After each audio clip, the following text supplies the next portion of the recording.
Everybody, welcome back to Final Resonance TV and episode number 36 of Van Halen Stories. Today, my guest is the legendary guitarist from Billy Idol for almost 40 years, or over 40 years, right? 40 years. Yeah. 40 years. Over 40 years. That's crazy. Steve Stevens, of course. And, Steve, you guys got a new EP out, too, that I got recently. I saw the video about maybe 8 months ago for The Cage, and I thought, man, this production Right. is it's fantastic production, and the songs are great. And Yeah, there's a whole new crop of producers out there who obviously grew up with the Billy Idol stuff, and yeah, and it's cool. It's cool because they have that as a reference point, but also have a modern way of looking at stuff, and they work really quickly, which is great. right. We come from the days of 6 months in the studio, and now it's like 6 weeks and the record's done, which is great. It's great to get your music out to the fans when it's fresh and immediate. Right. Butch Walker, right? Is that right? Butch did the previous EP. This time Okay. was with Tommy English, Okay. and we just finished some new recordings with Tommy, and that'll be out next year. But it's a full album next time. Awesome. Good. It sounded great. I mean, the guitar sounds and the production was just amazing. Super cool. Thank you. Yeah.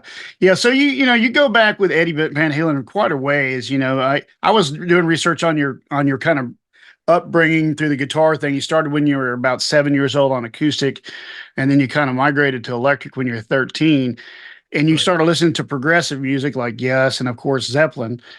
So by the time Van Halen 1 came out in 78, you were kind of primed for this kind of technical guitar playing, right? Would you say that's the case? Yeah, I mean, I was already in a cover band. We were playing the same circuit, tri-state New York circuit that like Twisted Sister was playing. And there was another guitar player on the scene, a guy named Mark Hitt, who was in a band called Rat Race Choir. Okay. And Mark and I, we both like prog nuts, and our heroes at the time. We had just, we knew all the Yes and Genesis and all that stuff, and Alan Holdsworth came on the scene, and we were both like, "Have you heard this guy?" And then obviously 78 Van Halen arrived, and it was a whole new chapter in guitar. Yeah. Playing. So let me ask you this about that, because I've only kind of heard you say this once about how it was that you heard about it and then you heard the first album. Like, what was that story for you? I was at a party, Yeah. and it was quite a party. This was a lot of drinking and a lot of substances, and I was pretty inebriated when somebody put the record on, and I wasn't quite it got to Eruption, and I wasn't quite sure what I was hearing was. I was just making up in my mind because I was pretty fucked up. I walked over to the turntable and said, what the fuck is that? Oh, it's this new band, Van Halen, out of Los Angeles. Put that on again, days at turntables, put the needle Right. back on Eruption. I went, oh shit. Right. It was just the whole energy, and it was there was a lot of bands that were kind of adopting the kind of new wave thing at the time, and this was deliberately not influenced by any of the new wave stuff. This was influenced by the stuff, the early 70s, obviously, but with a totally new technique on the guitar, and just the guitar sound was unbelievable. Hats off to Ted Templeman for like featuring one guitar part, and just let Ed play instinctively and not do overdubs. And I think that's really what set it apart, because it was totally believable.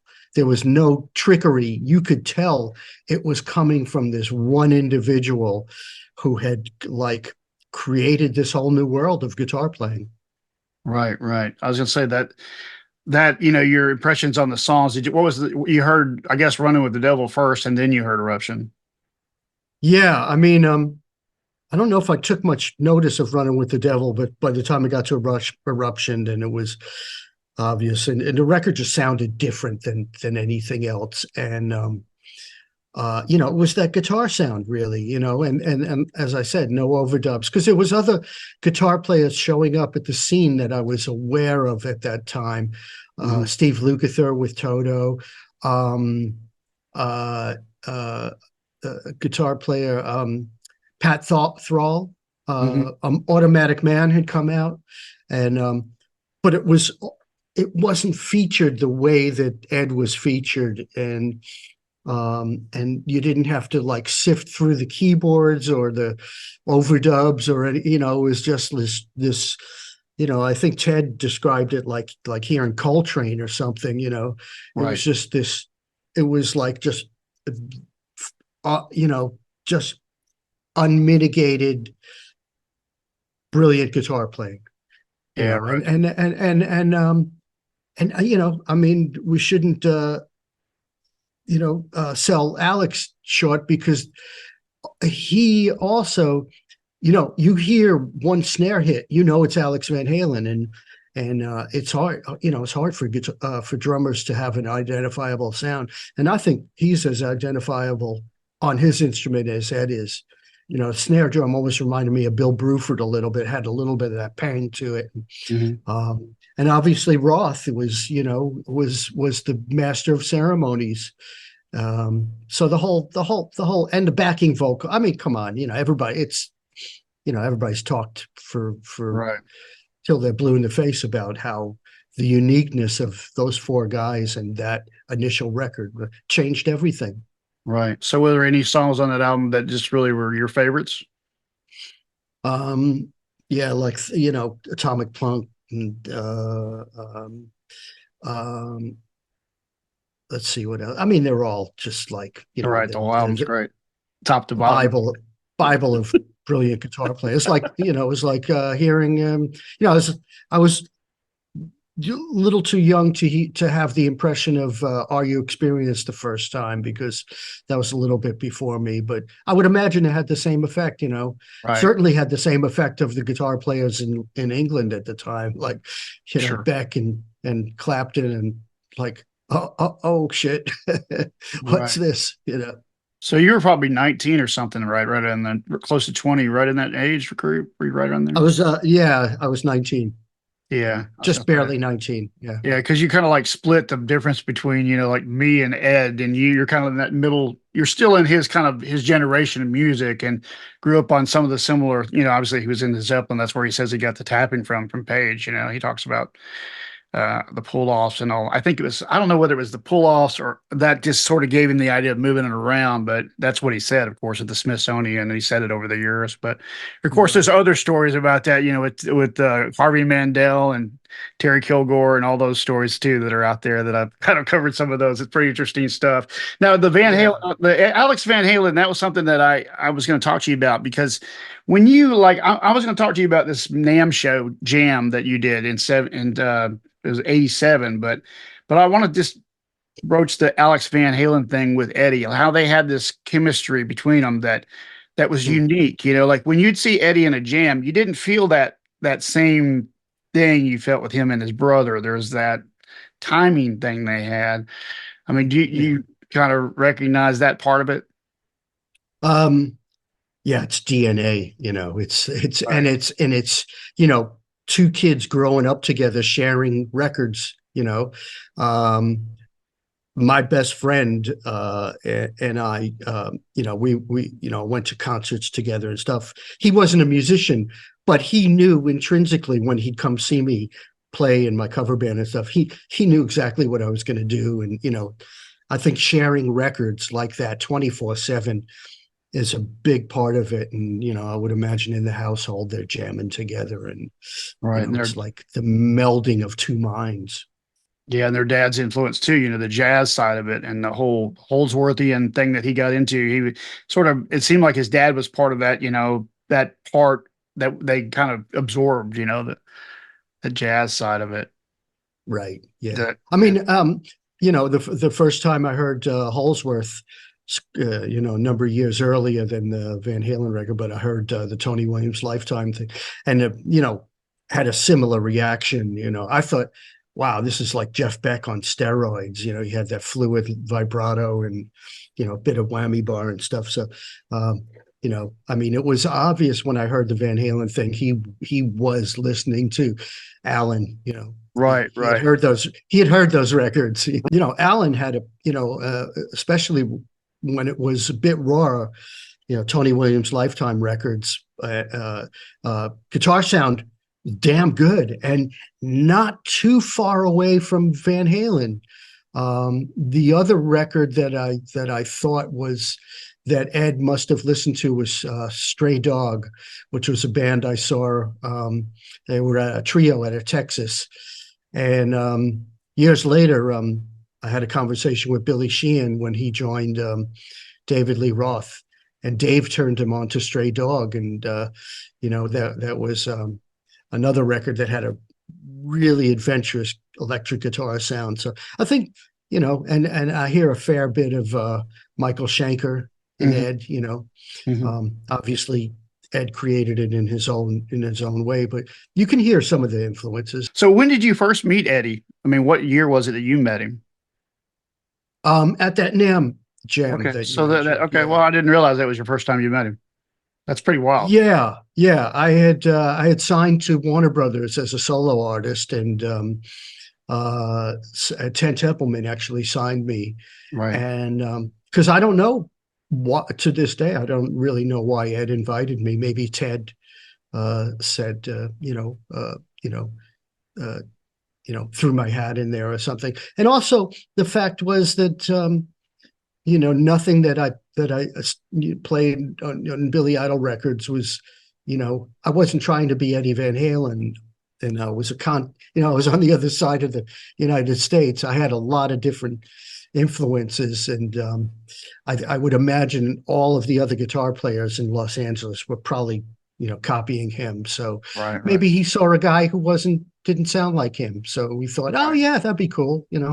Well, you're primarily a New York guy, though. I mean, you were primarily that. You were more of a, Right, exactly. Yeah, because I think about Larry Mitchell, who's one of my buddies, and what he's told me about that scene, and the people that were in that scene, you were one of those guys in that same. yeah, and there wasn't bands in New York playing like Van Halen.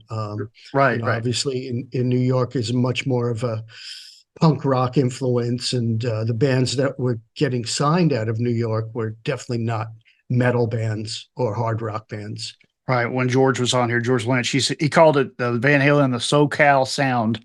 It's kind of like, how the Beach Boys had influenced the West Coast at the time or whatever before, decades before. Absolutely. Yeah. Sort of like, so they ended up having, as we know, ad nauseum as far as the Eddie Van Halen influence out there and all that. But yeah, because you came from maybe a different part of the world and a different sensibility. That's why he was probably like, this guy's different than everybody else. Yeah. Well, he Yes. invited me before the NAMM show. He invited me over to his house to rehearse, and obviously I knew who Tim Bogart was. Especially from Beck Bogart and Appice. So I thought, oh, I'm in Los Angeles. I'm going to be the rock star, and I get a limo and I get a couple of bottles of Cristal champagne. Ring the doorbell, ding dong, and Valerie answers.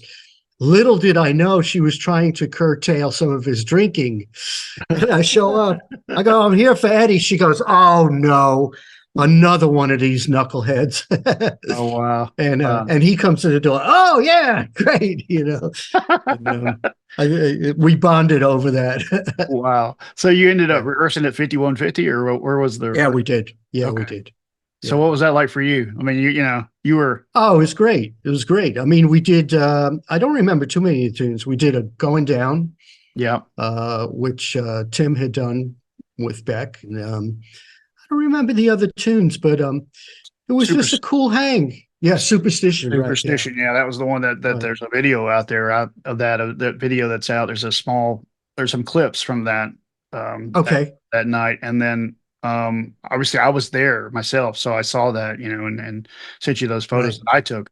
at that night. So I was in the room. That was actually my first Nam show too in '87. So Right. that so Yeah. the Nam Jam, what was that like? I mean, you do the rehearsal at his studio. It was it. Let's Right. see, that would have been okay. So '87, the studio would have been pretty well outfitted by that time, right? Yeah, I mean, we were just out, and I mean, it's so vague now, but we were just out in the live room, and you know, Right. Right. he had a couple of amps I played through, and we just ran through the tunes. We all kind of knew it, and we kept it loose. Right. Um, and then the one thing I remember right before we went on was Ed telling me it was the first time he had played since his dad passed away, Oh, okay. and Wow. he got a bit emotional, and it started telling me, yeah, me and Al got my dad a boat when he retired, um, and uh, and I said, man, at least your dad got to see his boy's success.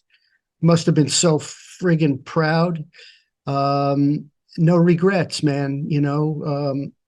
Just play for your dad tonight, and so there was a little bit of an emotional tinge behind it, and I think that's you could tell that we liked each other. I liked the guy. I mean, Eddie was a really likable dude, man, and as years later, I won't jump ahead too much, but we toured supporting Van Halen, and it's the same guy, just generous to a fault, and um, you know, he just God gifted this guy with this incredible talent, um, and he never tried to play it too cool. He was always just this kid who had an amazing talent, really.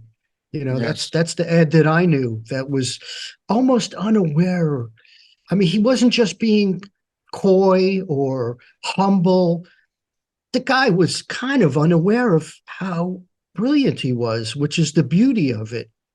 I lost touch with him years after I toured with him, but the guy that I knew was just a sweetheart. Right. Right. Yeah. Everybody says he was actually Joss Obrecht, who is one of the writers for Guitar Player, told me that he was the most sensitive person that he'd ever met. He said that he felt like he was almost in the wrong business because he was so sensitive. I mean, sometimes when you're truly gifted like that, you don't have, there's a saying, you don't have to tell people how brilliant you are. They'll tell you. Right. Right. Right. Yeah. I've read the same thing about Hendrix. He was kind of a shy guy. I mean, on stage, Eddie was what a showman. I mean, that's the other part of it. It wasn't just the technique. There's kids on, 12-year-old kids on YouTube doing stuff that's mind boggling. Right. But Ed presented it in this Guitar Hero, guy looked the part. When you hear that guitar playing, you want a guy who looked like Van Halen on stage. And then you had Dave, so. Right. Right. Right. His whole smile, the way he presented himself, that's what Yeah. you're talking about. A lot of people that have been on here just talk about how he moved around and how he looked was like as powerful as how he played. He had Yeah, that. it's funny. When I first met my wife's dad, he asked me, "Hey, do you know Van Halen?" This is when we first met, and her dad's going to be 80 or so. So he goes, "I like him. He's always smiling." That's true. So It's true. Yeah, it was his thing, as his yeah. signature thing, and it was natural, right? You I totally. mean, when you're that good, I'd smile too. When that's coming out of your fingers, like, "Hey, man." Well, it was kind of cool in the '87 Jam as I watched the video this morning of you and Eddie. Eddie, I did feel like I could feel that emotional thing that you're talking about. I didn't know why until you just said Mhm, that. But mhm. I always felt like maybe he felt like he had to live up to this thing, like he was so. Did he have that vibe to you or not? Did you feel No, like I wouldn't. No, I don't no? think so. No, I okay. didn't get that. I mean, he was probably his harshest critic. That's why he kept pushing himself, and Right. I think as it was obvious that he was also pushing himself as a songwriter to write, later in the Sammy years, I think his emphasis was maybe writing, more on the writing side of it, because he had a singer who could really, sing these melodies and stuff. It was a different ball game, and so, Right. Right. some of the, some of those tunes that he wrote didn't matter whether he played guitar or not. It was still his talent. Right. So Westlake, when you went to Westlake, you went to Westlake to record Michael Jackson in '87 as well, right? This is all happening to you at the same time. Top Gun, Michael Jackson, all around the same period, right? Right. Yeah. When I met Ed, I said, "Hey, I just worked with Michael Jackson," and he said, "Hey, did he say he liked the high notes?" And that was like a joke between us, because you'd go in there and play a bit, and you come back, and Michael go, "Oh, I really like the high notes." Okay, play more of those. I heard you say this about Michael, that he loved the show, the Van Halen show, or the presentation of the rock show back then, and he was asking you about how to do, who to get in touch with and who were the Right. players in that. Is that, true that Michael was really interested in Van Halen's whole thing, or? Well, not just Van Halen. I did the video with Michael, which was a whole day shoot. So there's a lot of in between takes. There's a lot of time standing around, and Right. Michael was getting ready to do his first solo arena tour, and he decidedly wanted it to be like a rock show, not a show like he had done with Jackson 5. So he had said, he was asking me, "Have you seen Queen?" I'd never seen Queen. And, "Oh, have you seen Motley Crue?" "No, I don't. I've never seen Motley Crue." And, "Oh, well, what sound companies do you use?" And explained some of the sound companies, lighting companies. He wanted it to be his show to be more rock, and then it's obvious that he was influenced by the spectacle, the big spectacle of the rock show, as opposed to an R&B show. Right, right. Because if you think about the one time that Eddie sat in with him, it was when it was Jackson 5, right?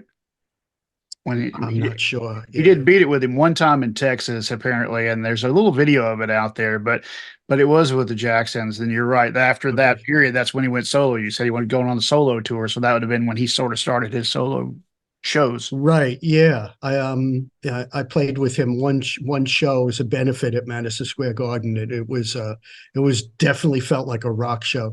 Yes, there was dancing and choreography, but sound and lights and presentation were like a arena rock show.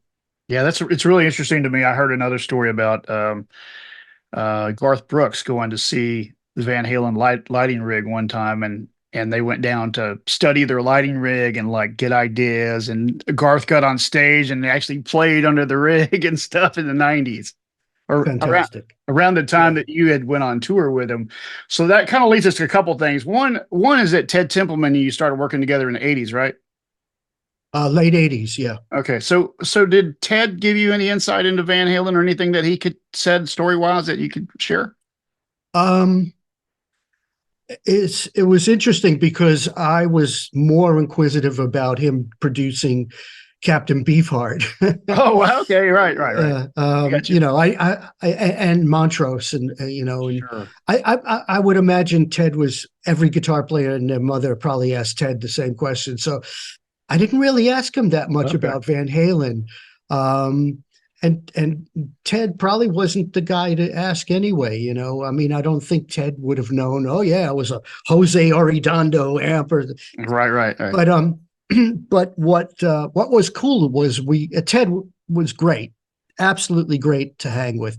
And we went out to dinner one night, and we started talking about Captain Beefheart and Doobie Brothers, and he said, "You really want to hear something cool?" Okay, and we finished dinner, killed off a couple of bottles of wine or so, go back to the office, nobody there. This is around midnight. Go up to the Warner Brothers office, and Ted pulls out the original test pressings and plays them on the stereo that he approved the test pressings of. So this is for, yeah, which one? Beefheart? Right. So Okay. Clear Spot by Beefheart. Okay. And then I said, "Oh, Ted, my favorite, I love my favorite Van Halen record." I'm a little drunk. I go, "Fair Warning," and he goes, "Yeah, that's their least selling record."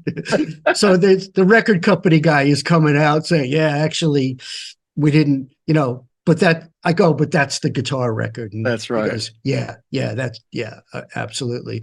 And he played me a couple of tracks off. He goes, "Okay." Played me a couple of tracks off Fair Warning as the test pressing on the stereo, Ted's stereo, where he would approve the mixes and the mastering. And, you know, that was pretty damn cool. Yeah. Right, right. That album, man, for me, that was it. I saw the Unchained video, and that's when I first, because you couldn't see the Van. I mean, how did I see Van Halen? I accidentally got on was it Don Kirshner's rock concert. Remember that show? Oh, wow. Yeah. And I never saw that, but the record was probably the most proggy, experimental, I mean, it would not, certainly not, that's probably why it was their least successful sales wise, right, right. but broke some incredible. I mean, Mean Streets is still my favorite. Probably every guitar player loves Mean Streets. Yeah, That's the one. it is, man. It's one of it's like for me too. It's just that record in general, all the way through, is just so cool. Like you said, it's the proggier kind of vibe for So, guitar players. All of the guitar players say that's it. That's the one, right? yeah, yeah, exactly. Yeah, it's the nastiest, like in Right. your face. And that's obviously the one that's going to appeal to me as a New Yorker because it's gritty. It's not California Sunshine Van Halen. It's down and dirty subway Van Halen. Right, right, right. Yeah, I totally get that because that was a shift for them. Of course they shifted back right Right. after that, right after Gotta that. sell some records, boys. Right, right. The next record. Gotta So, keep asses in the seats. right on. So you met Roth when he actually approached you about being in the Eat 'em and Smile band. This is a pretty cool story that I kind of knew, but can you talk about that whole, because this was before Via was considered. You were considered first. Yeah, I once again, all hats off to Ted Templeman because he signed me. He got me the Michael Jackson gig because he was friends with Quincy, and Quincy said, we've done, this, we're doing the follow up, and we had such great success with Beat It, and who's a great guitar player, and Ted threw my hat in the ring, and then I guess Ted suggested me for Roth, which is kind of strange because I was in the middle of recording the Whiplash Smile record, Right. with Billy Idol, and but Dave came out, said, "Let's meet anyway." And this is after he had done California Girls and all that. Came out to New York, and we met, and I said, I'm committed to Billy Idol. Yes, I'm going to do a solo record, with Warner's, but I'm finishing up Billy Idol record, and then we have a big tour planned. So, and it was interesting because Billy, is more of the English rock star and is larger than life, but publicly in New York, Billy would walk around with like a big cape on and a hat, incognito. And Roth, I said, "Oh, you want to go to lunch? I've arranged for this restaurant." And there's a big picture window in the restaurant. And I said, "Oh, I arranged to have like a little back room." He goes, "No, I want to sit by the window." And then this is at the height of MTV California, and people are lining. We're eating lunch, and there's like a little bit of a line forming, because they could clearly see, and they're forming to get autographs. And Wow. I said, "Oh, do you want me? Do you want me to call car service for?" He goes, "No, I'm going to walk. I'm going to walk back up to my hotel." I think he was staying at the Park Meridian, which was 50 some odd blocks. And guy loved the limelight, loved the adulation, Wow. which was so different for me. And Right. from Right. I was mostly used to working with English musicians who are a little bit more, um, but yeah, it was never. I don't know, maybe he just wanted to meet me. because I certainly wasn't considering leaving Billy Idol to do David Lee Roth, and I didn't want to be compared to Eddie. I mean, it was just not. I'm a totally different kind of guitar player, and I didn't think that would be a good fit. I just thought, I'm a New York guy. It's a totally different thing, and so and then once he decided, I really didn't know who Steve Vai was, but Ted said, "Oh, he's got Steve Vai from Frank Zappa." I said, "Well, the guy's going to be brilliant if he's worked with Frank Zappa." And then Ted said, "Would you meet Steve?" And we went out for a drink at the Limelight in New York.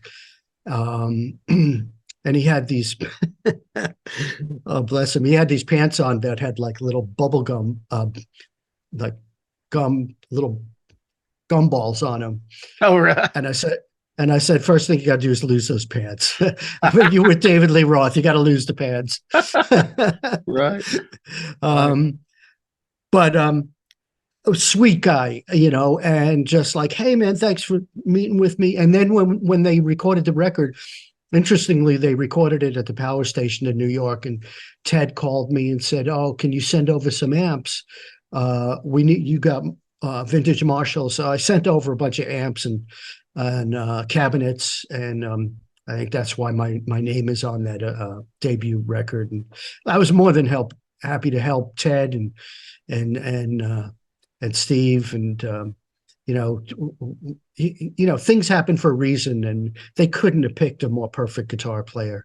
Right. That first album was a fantastic landmark kind of album for Roth, and it was fantastic. Those guys, that was an amazing album with great players, and I think we all love, even the Van Halen. It was just such a hard thing to split, but I mean, it really hurt. It hurt me. I know when it happened. Yeah. I remember when I heard Ted played me Tobacco Road, and I went, "Wow, it's just absolute. It's storming. Right. That's great." Right. It was great. Really great album. So did you, at the time, were you using any kind of modded Marshalls at that time, or were those Marshalls that you gave Steve modded Marshalls? Nothing was modded, but they were. I had a brilliant guy in New York named Henry Yi. He was a mad professor from China, and sometimes when you ran those plexis, I had my first plexi when I was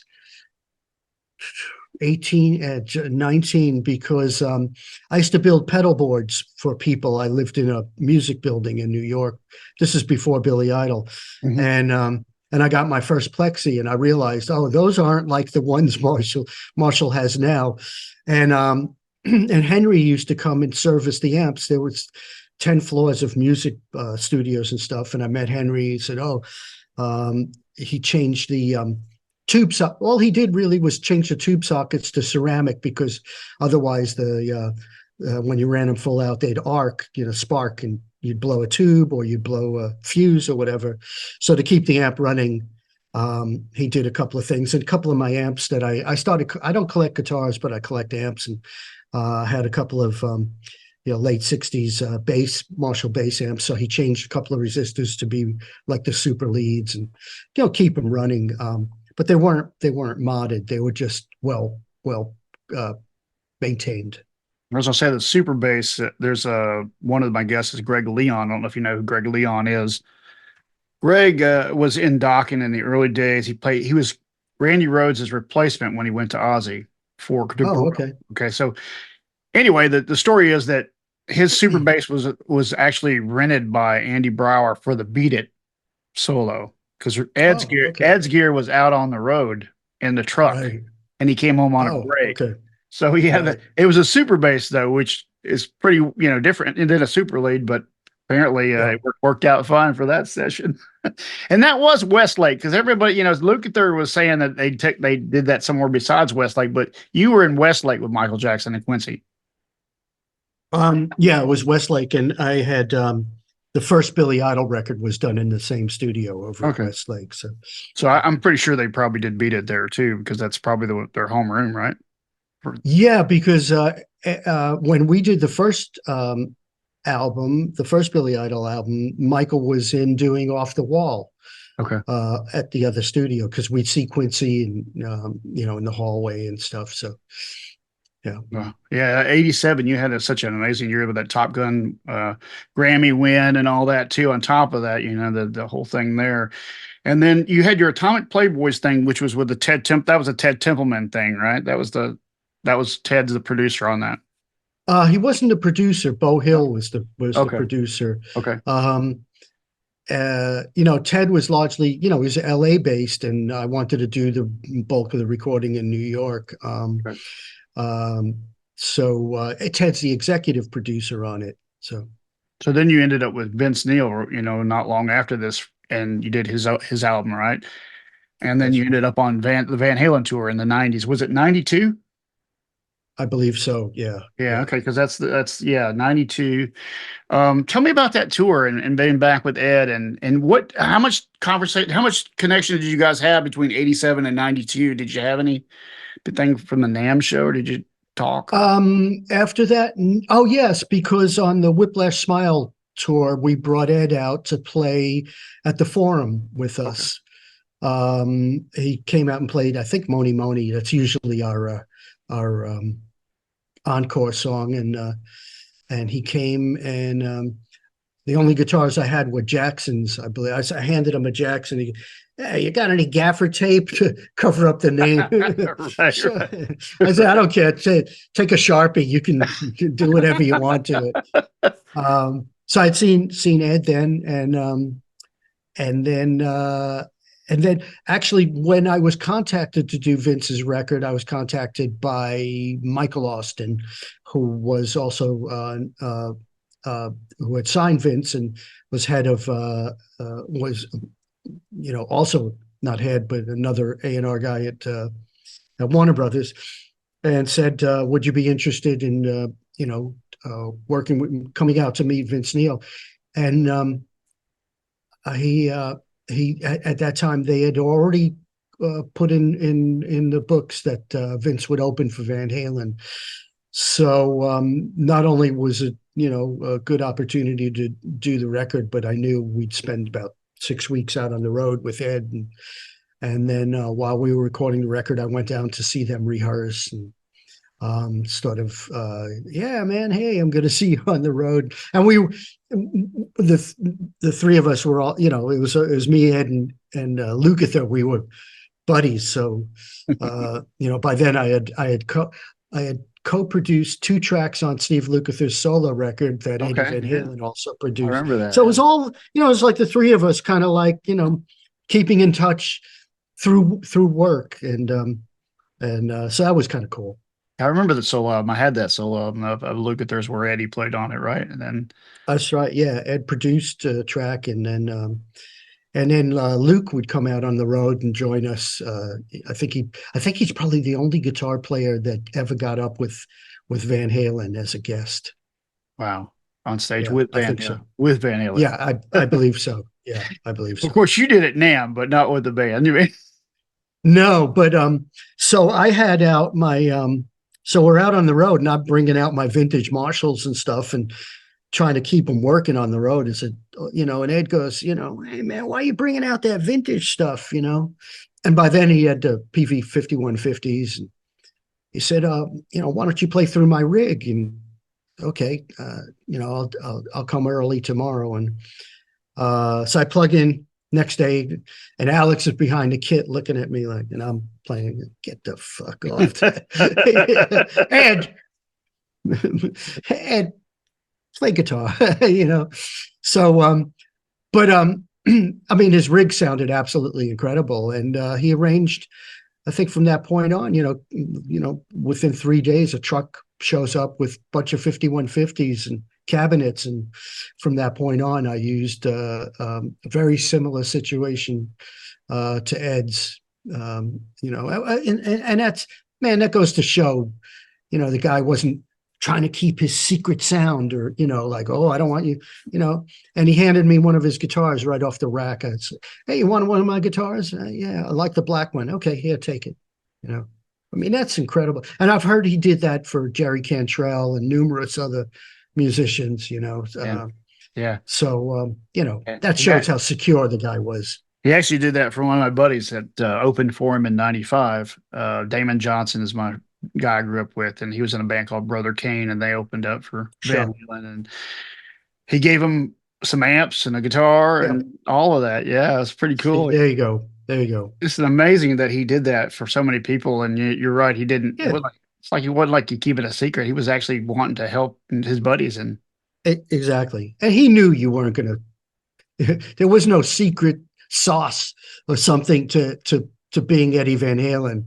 right, right, right. When I played through his rig, I sounded like the guy from Billy Idol. I didn't sound like Eddie Van Halen.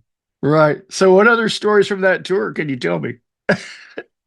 There's a lot I can't tell you. Right, I would imagine that. Right, right. So, Well, what was it like it to was watch him every night play? I mean, did you take it in every night, or how much did you take it in? every night. I watched them every night, and that band was storming. Um, I forgot the name of the song that they'd open with. I don't know. You'd probably know Yeah, better. it was the first time. It was the first song off of. Well, no, wait. You said '92. I'm not sure though. I'm '92. And Probably Pound Cake. Okay. they came out of the gate like gangbusters. The sound was incredible. What was really cool was so Ed had his wet dry wet amp configuration. Mm-hmm. But also, he, like Billy Idol, Van Halen had these what were called S4 cabinets, and they were big PA cabinets, and we'd hang them as monitors. So not only did you have wedges, but you had these on stage left and stage right. You'd have these big S4 huge cabinets, 1,000-pound cabinets. Hung above you or side fill? Yeah, off the truss on the Off the above. truss. Yeah, yeah, I've seen that So before. you got side fills, you got cabinets above S4s, and you got wedges. And Ed's guitar was in stereo all over that stage. And it was like being engulfed in a hurricane when he'd play. And it Wow. really was so powerful. And Alex's drums, I mean, they just sounded incredible. They just Sammy was one hell of a singer, man. And I don't know which record, which the most recent record they were promoting on it, but it was really kick ass. Right. And yeah, they did Pound Cake and all. I believe that was probably the record that Andy Johns. Yeah, that's it. That's the same. Did. So the drums Right. were a big part of it. Right. Alex finally had a bit of the Bonham sound to it, Right. and it sounded like that live. So band sounded incredible, absolutely incredible. Yeah, that was a well, that's the one where they did a video of that tour too, and they released it right here, right now, which was around that time, same period. Okay. Yeah. So Okay. yeah, Gotcha. that was totally, the Andy Johns connection was a big part, the whole thing with Alex wanting to get Big sound. Now, I want to ask you, we just talked about Ed's personality, like he just he seemed like he was just so easygoing. I met him myself once, but it was brief, and he was great. Mhm. He was great. That was at the Smithsonian thing that he did, when he did that. Oh, okay. I was at that, and I met him Okay. afterwards, and he was so cool to everybody that. Actually, the last time I saw him was in Australia. I play in an all-star band with Matt Sorum, Right. called Kings of Chaos, and we were on a show in Australia. It was us, Van Halen, and Aerosmith, and I hadn't seen Ed, and we said hello backstage, big hugs, and Wolfie was in the band by then. Hey, Wolfie, meet Okay. Steve. And the last time I had seen Wolfie, he was a little kid, so Valerie would bring him out, and he'd have those little goggle, ear Your must. protectors on. And here he was in the band now, so Right. that was Yeah, I know very that. cool. I know that show you're talking about because I did do that little run down there. I forget what year it was, but maybe 13 or something in there. What Mhm. year? Do you remember what it was? 13? I'm so bad with Yeah. dates, but Yeah. I remember roughly though when that happened. So yeah. So that's kind of the like last time you got to interact with him and of course his yeah, son. yeah, yeah. So what do you think of Wolfie's new stuff? I love it. Yeah. Love it. You love it. And he's paved his own way, you know. I mean, come on, what kind of pressure is that to be son of Eddie Van Halen? He could easily, you know, do the Van Halen stuff. Sure. And I think what, you know, you know, there's touches of it. Uh, I mean, when he does the tapping, Hmm. it's just, you know, a lot of people do that, Right. Right. but the way that he does it is like his dad. Right. Right. You Right. could see, he could do that, but I think he's paving his own way, and he's out there kicking ass, doing really good records, and man, he seems like a total sweetheart as well, and you know, he's taken a lot of crap from people, and you know, I contacted him when I heard the first album, and I just and enough can't be said about his producer Elvis Basquet, because they're a Right. really good team, you Right. know, and for Wolfie to play all those instruments and sing it, you know, guy's really talented. Yeah, Basquiat, you know, he of course he kind of came through the Alter Bridge as he worked with Mark Tremonti and all them. That's kind of how he Right. connected with Basquiat. But yeah, he came to town with Tremonti and to Birmingham, Alabama, where I grew up, and they were doing like a little 200 capacity room down here together, and it was really cool because we met him afterwards. They said, "Hey, if you want to hang out and buy some merch, you can hang out and meet everybody." Yeah. So, and I talked to him, and he was so, you know, at that point, he was 21, and he was so Oh, excited to actually be doing, it seemed like to be doing this kind of little club thing because, like, he'd already done yeah. the Van Halen tours, right? So, Yeah. this was like Yeah. something new for him, and he was enjoying that, I think. He was really Yeah. sweet kid, too. You're right. And he knew his, you know, he has a very good sense of the history of his father's history, the records, and he has a very big appreciation for it, like more than most people know. Yeah. And also, you know, his mom is an awesome woman. Yeah. And you know, she's done all right. You know, Yes, she has. she's Yeah. done all right with him. He Yeah. he really did. He's an awesome kid. And let's see. So you worked at this is kind of a cool thing about you is that you worked at Sunset, Electric Lady, and Compass Point, all three. Yeah. That's pretty wild. What was Sunset like for you? Um, yeah, I mean, I've only worked there recently. We've Mhm. done recordings with Billy Idol there. So you know, you know, it's sad because all these there's not many of these legendary studios around anymore. Right, So it's nice to see one that is preserved. I mean, it's exactly the same. You walk in there, it's walking into 1975 or something, you right, know. right, right. So and you see all the gold records, you know, that date back, and all these incredible records were done there, and obviously, you know, stuff of legend with the first Van Halen record. And Led Uh, Zeppelin, right? Zeppelin did some stuff there too. they did, yeah. But that first Van Halen record could have been done anywhere. It didn't matter. It was all Right, about the band and Don Landy. right, right. Don, You yeah, know, I mean, you listen to some of the Montrose stuff, and Little Feat, and you know, I mean, and Ted, great guidance, and always, you know, whittling the songs down to the purest essence, and um, you know, great, you know, I mean, things happen for a reason, but Van Halen was meant to work with Don and Ted. for Yeah, sure. Yeah, they totally that was a team, wasn't it? And then Electric Lady you worked at. How was that for you being a New Yorker? incredible. Yeah. So when I was in, there was a movie theater next to Electric Lady, and you could go see all night rock movies. This is in the Village on 8th Street, Greenwich Village. So me and my buddies would go. Now this is when I was 14 years old. We go to these all night movies and sing "Song Remains the Same" and Yes songs. And there was an Emerson, Lake and Palmer movie called "Rock and Roll Your Eyes," and The Who.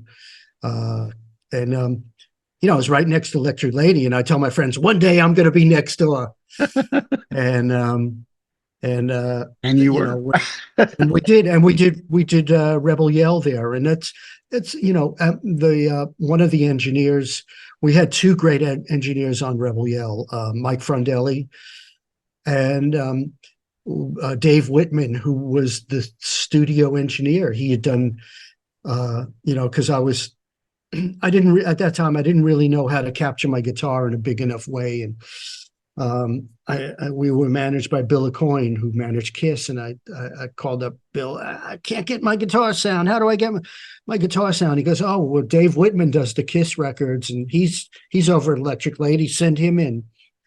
Dave Whitman came in, and he had done, some Billy Cobham stuff, Zeppelin, Kiss. He knew how to get a good guitar sound. Right. Set up some microphones. I'm in the control room. Yeah, that's what I'm looking for. And so from then on, I had this incredible engineer and studio at my disposal, and it was great. And also, our producer Keith Forsey, afforded me the opportunity to really experiment. And I loved on the Queen records, it said no synthesizers on it. Right. And I said, and this is like, we're in there 83, end of 83. And I said, everybody's using keyboards and all this kind of stuff. And, and I said, I'd really like to fill that space with my guitar. I want to experiment and make my guitar, the way Brian May did it. And Keith afforded me that. I said, look, if I don't do it, then you bring in the keyboards. Right. I heard you tell that story about Rebel Yell, how you, the finger picking part on the beginning of that thing, and how you use that as sort of a way a keyboard would, voice, the way that you do that. I mean, it's a tricky little part too, because I play it as well. I'm like, every time I'm playing that bass line and playing those stops, I'm like, this is pretty tricky. I mean, it's something that acoustic is what you said. It came from acoustic playing, Yeah. and that was it. Leo, what was his name? Leo Kottke. Yeah, that's Kottke, right. Yeah, John Fahey, Leo Kottke. I mean, as you mentioned, I started on guitar about 7.5. Right.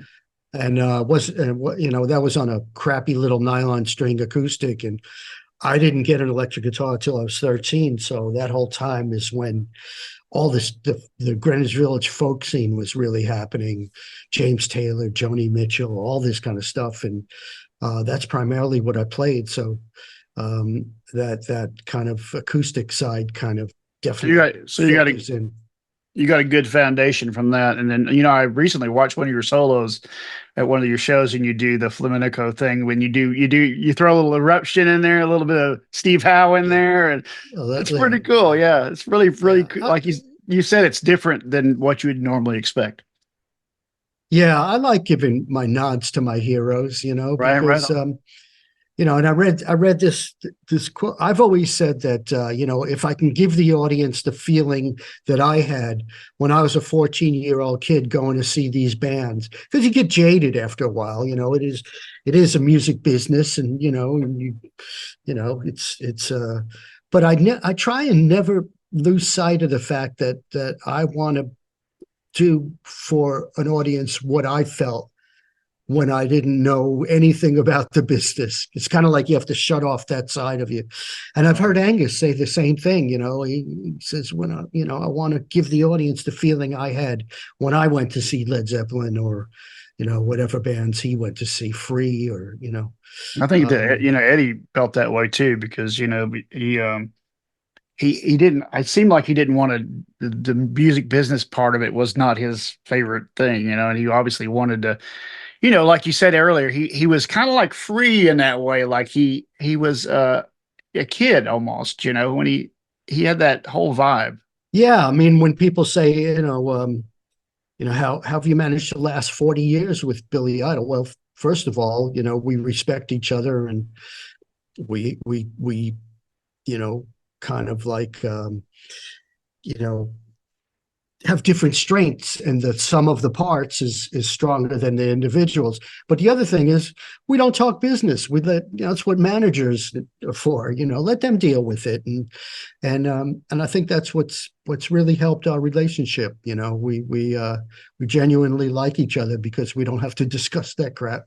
Well, you know that's something that comes across with you and Billy though, and you watch you in together. You know, there's a definite thing. You know, you have that chemistry that you've had for all these years together, and you see that. You know, that kind of mutual We're love. really lucky that way. Really lucky. Yeah. Yeah, I was gonna say, you know, what you're one of the few that had the guitar Yeah. player singer thing that's been, you know, obviously Eddie had to deal with so much of that, and so with Roth and Yeah. the whole thing that happened. I appreciate you coming on, man, and talking about Eddie. I mean, is there anything else, stories wise, or about his personality that you want to talk about? I'll tell you one funny anecdote, which was when Lukather came out on the road and played one night. This is when we were supporting Van Halen. I was with Vince Neil, and we all went back to Ed's hotel room, I believe it was, and my ex-wife was with me at the time. So we're all back in the hotel room, and there's a guitar being passed around, and we're all shit-faced. We are drunk. I think it might have been one of the last dates on the tour, and we were celebrating. And it's the three knuckleheads, the three stooges, you know, we're passing the guitar around, and none of us could play very well by that time. I mean, Right. we had killed multiple bottles of, you know, whatever was available. My ex-wife says, isn't it incredible that I got three of the best guitar players on the planet, and I'm the best guitar player in the room? That's hilarious. I got Yeah, to ask so you this too about, you know, when he passed, I as a friend of his, I mean, you know, the outpouring that happened after that. I mean, how did you, where were you and how did you take all that? I couldn't believe it was the next day. I couldn't believe we had a world without Eddie Van Halen in it. I still Yeah. can't. It's one of those like you know, it was Prince and Eddie Van Halen. It's like I find it hard to believe they're not still with us. You know, other musicians have gone by. I don't have that same feeling. But man, it's just great to see these young kids. You know, it hasn't if anything, the legacy, like Hendrix, has gotten stronger. It's legendary, you know, and he left us with he left it all to us, and it'll never go out of style, and kids will always want to play Van Halen, and yeah, that's a beautiful thing. It's just that's the way it should be. I was on a benefit show, another Kings of Chaos thing with Matt Sorum, and I was asked to do Pound Cake with Sammy and Michael. So I had to actually sit. I never really sat down and learned any Van Halen, Right. and I had to sit down and learn some of it, and some of his techniques and things like that. If anybody want to see something really cool, um, and it's Kenny Aronoff on drums, who's a Okay. monster, Wow. um, and it's the spirit. And I tell you what, man, Michael Anthony. When you're up there and Michael's playing it, he was a big part of it. You know, he was that when we did Pound Cake and he plugged in and played, I was like, wow, it was pretty amazing. And I made sure that I learned it right, you know, and Right. I was like, I'm going to do this right, and you know, I'd throw in a bit of my own thing at the end, but I wanted to honor it, and it was a great experience because I had seen Ed do it live so many times at night, and it was I wanted to really honor him by doing it, and it was great fun. You could see how much fun I'm having doing it, and that's the only time I've really done a Van Halen thing. So It's online. That video's online. yeah, it's on YouTube. Yeah, I'll look it up. just Kings of put Chaos. my yeah, well, put my name in Pound Cake. You know, Okay. And then come up. I'll check it out later on for sure. yeah, yeah. Yeah, man, I appreciate you coming on and talking about him and you know, being that you had so many experiences with him. And I know that people, you know, all the people that follow this podcast, you know, they're all looking for these other stories that haven't been uncovered or you know, long forms like this. And I appreciate you spending some time doing that today and getting Yeah, he was, you know, like I said, you know, he was just this guy who every now and again, somebody looks down, I'm not a totally religious person, but that guy was gifted with something well beyond, you know, sometimes you get a little something special, a Hmm. little something extra, and that Right. guy got a lot extra. That's Yeah. right. It's amazing all the things you do with the gear and all the innovation around all the guitar playing. Just there's so Oh many man. others. It's kind of like the Les Paul thing. Les Paul had so many different Yes. aspects that he worked on, and Eddie had sort of had that same thing. They both had that curiosity or whatever it was that they were driven. Absolutely. Yeah. So, man, it was really a privilege to have you on. Thanks for Awesome, coming on, man. man. I've been Thank following you you. my entire life as a guitar player, and it was so cool to see you jam with him that time when I was only 19 years old at Awesome. that thing. So you guys really inspired me. Fantastic. It's fantastic Awesome. to finally meet you. Awesome. Thank you, Thanks so buddy.